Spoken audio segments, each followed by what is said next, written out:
Waan musammaa fi akkamitti walitti nama baasa fi dandeettii kana qabaannaan warri walitti barbaaddanu Allah asmaati Allah sihiri yeroo gaarii naa qabaadhaa nagaatti ciao. Thank you, Ube. السلام عليكم. وعليكم السلام ورحمة الله وبركاته. يرتو عرفتو يلو نجا كم نجا ويادا nagaa akkasiftu sidhaamudha nabilo asirra baatee waan akkana maalii akkasii waan akkana dandan waan darbee jedha. It's 3:45 a.m.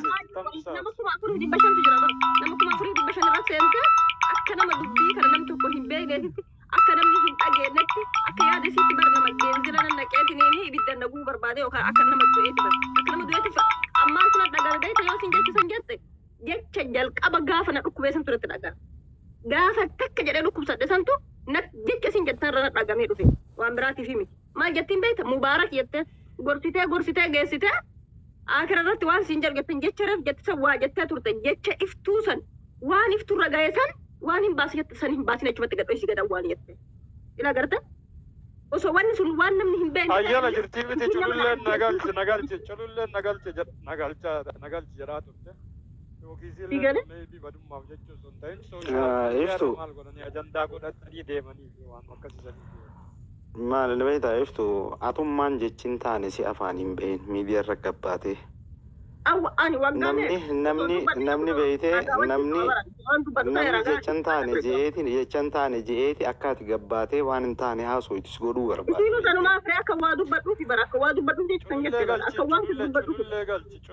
Yoo ati waan hin taane dubbatte karaa isiin barbaaddu san irra deemteef jechuudha beeytee sanumaan godhin miidiyaa kanarra teenyee waliin itti haasoo. Dubbiin kun ammoo waan addunyaan guutuu ta'e. iftu jala sararee si anillee na himtee uummanillee beeka jette har'arraa kaatee tiktook irra baatee ajandaa kana kaaftee boottee anammoo anati boottee malee waan addaa waan biraa osoo haasoyte dubbadhu maaliif waan garaa na nyaattuu fi waan ati boo'aa jirtuu si galee haasawuu seenna waan oromoo kanneen jaarsaaf jaartii keessa seenuu hin barbaadu dhaabee jira jechuudha garuu ati siistarii waan taate waan garaa na nyaattu waan na dhagamtu na dhagamu waan ati boo'aa jirtu seenee si mara kana booda laayif irra baatee waan akkanaa ajandaa godhattee hin haasayin dhiisi bakka rabbii keetii dhiisi ala baatee ati ala jirta bakka gaarii no beeke baramma namatti aarse namatti aarse ni beeka mana biraan namni si aarse yookiin cululle aartee miti isoo kee dhiisi cululle siin saayiba yoo kanaa maal godhanii haasayin ilu lafee kiyya na dhageeffadhaan osoo dubbadde osoo ajandaa uume ila zaakiraa guutuuf biraa qaba. Kana guutuu gabbaasee ragaa wajjin gabbaasee ajandaa ajaa'ibaa kana uume uummata dura kaa'e. Garuu ammoo tokkoffaani rabbi irra kaa'e waan ta'eef rabbitti dhiise waan ta'eef waan rabbii kiyyatti dhiise san deebi'ee rabbinuu hin arga. Keessa namaa rabbitu beeka. Si galee jira. Sababa kanaaf jecha waan kana godhuu hin barbaade.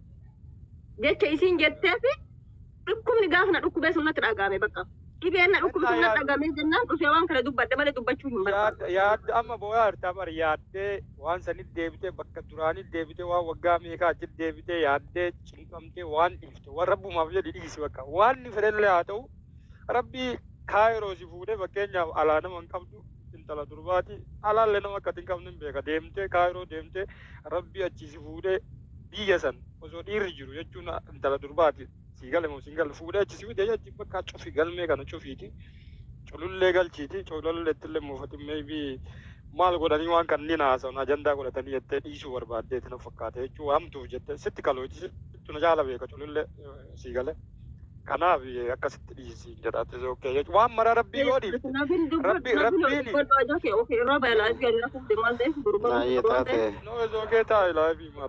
anamma wanni jechuu barbaade laala fakkeenyaaf naafi illuun yoo wali gufanne namni